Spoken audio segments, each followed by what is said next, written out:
Assalamualaikum warahmatullahi wabarakatuh. Perkenalkan, saya Enka Kumala Dewi dari jurusan Kehutanan Fakultas Pertanian Universitas Lampung. Pada kesempatan kali ini, saya akan memberikan sedikit penjelasan tentang tanaman rotan yang termasuk ke dalam salah satu jenis tanaman hasil hutan bukan kayu. Baik, di sini saya akan membahas tentang rotan, yaitu Calamus manan. Nah, beberapa hal yang akan saya bahas yaitu macam-macam rotan, taksonomi dan morfologi, habitat dan regenerasi, manfaat rotan, pengolahan rotan, dan pemasaran rotan. Macam-macam rotan di Indonesia. Terdapat 312 jenis rotan yang terdapat di Indonesia. 9 marga rotan diantaranya dapat tumbuh di negara Indonesia. Nah, di sini saya sebutkan 9 marga yang dapat tumbuh di Indonesia. Yang pertama yaitu marga Calamus, yang kedua yaitu Ceratobulus, yang ketiga Daemonoropes, yang keempat Shorthalsia, yang kelima Myrrhealepis. Nah, selain itu juga masih ada yaitu marga Pogonotium, yang ketujuh yaitu Plectocornea, yang kedelapan yaitu Plectocomiopsis, dan yang terakhir yaitu Reticata. Di sini menurut Jasny et al. 2007 dalam Kalima 2015. Nah, 312 rotan yang dapat tumbuh di Indonesia yaitu di sini jenis-jenis rotan. Saya lampirkan daftar jenis rotan yang dapat ditumbuh di Indonesia. Di sini juga terdapat ponceran.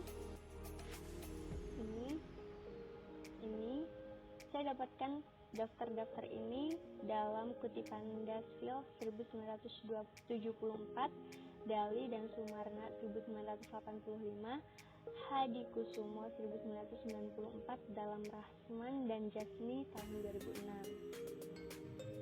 Nah, jenis rotan. Menurut jurnal yang saya dapat, terdapat beberapa rotan yang terdapat di Kabupaten Donggala. Di sini dilakukan penelitian di Kabupaten Donggala dan ditemukan macam-macam rotan yang terdapat di kabupaten tersebut. Di antaranya yaitu rotan cacing, rotan lambang, rotan tohiti, rotan batang, dan rotan noko. Nah, selanjutnya disebut taksonomi rotan. Rotan itu termasuk ke dalam kingdom Plantae, subkingdomnya Viridiplantae, divisinya Spermatophyta, subdivisinya Ammoniaceae, kelasnya Magnoliopsida, ordonya Palmae, familinya Palmae, dan jenisnya Calamus L. Berikut di sini ada morfologi rotan. Nah, rotan itu merupakan tanaman yang hidupnya merambat. Yang kedua yaitu memiliki sulur atau duri. Terdapat rotan yang memiliki sulur dan terdapat juga beberapa rotan yang tidak memiliki sulur namun dia memiliki duri. Selanjutnya yaitu batang berbentuk bulat atau segitiga. Terdapat macam-macam rotan yang dapat tumbuh di Indonesia dan memiliki bentuk batangnya segitiga maupun bulat. Nah, memanjang dan memiliki ruas-ruas. Batang rotan memanjang dan memiliki ruas-ruas. Dapat tumbuh secara soliter atau tunggal.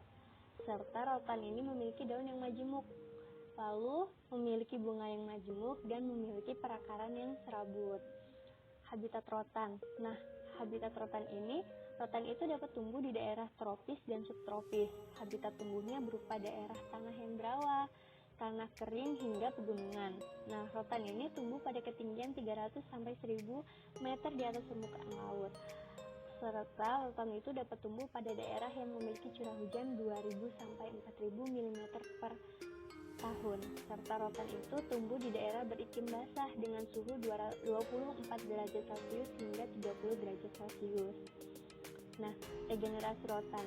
Menurut jurnal yang saya dapat, regenerasi rotan itu dilakukan dengan memperhatikan beberapa faktor, yaitu pelimpahan dan kerapatan serta INP rotan yang terdapat di daerah tersebut. Nah, di sini terdapat tabel kelimpahan jenis rotan. Dari tabel yang telah didapatkan dapat ditarik kesimpulan bahwasanya frekuensi dan dominansi setiap jenis suatu rotan itu dalam tegatan dinyatakan berdasarkan besaran.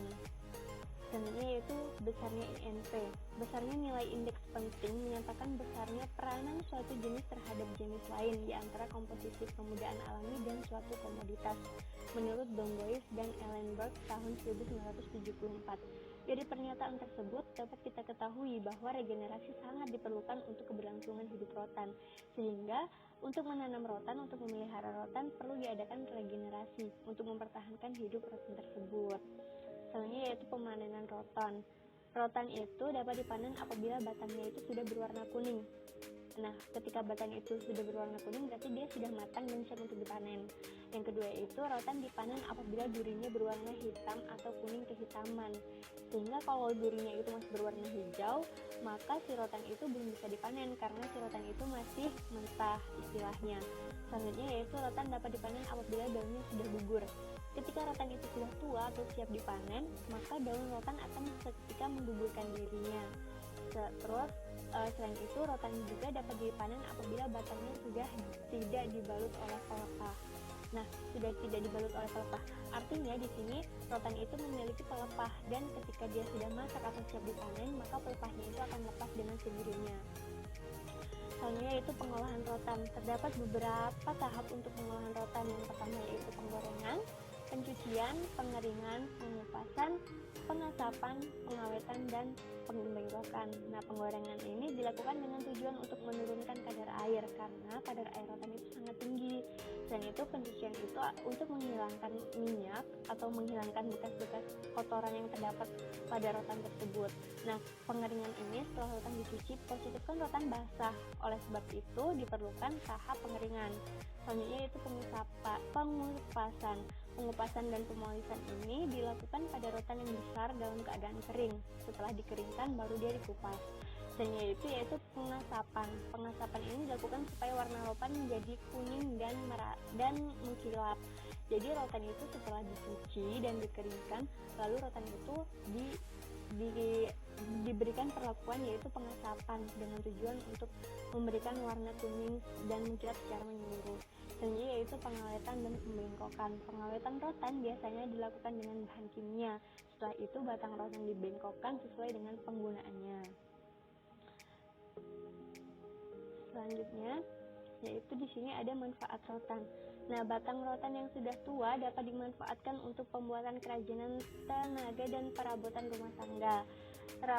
Rotan juga dapat dimanfaatkan untuk ikat pinggang bagi wanita suku Wamale yang berasal dari Pulau Maluku. Dan itu batangnya dapat dimanfaatkan sebagai tongkat penyangga berjalan bahkan senjata. Selanjutnya, batang yang masih muda dimanfaatkan sebagai sayuran bagi suku Dayak di Kalimantan Tengah. Rotan memiliki banyak sekali manfaat, baik langsung maupun tidak langsung berupa kontribusi dalam pendapatan masyarakat.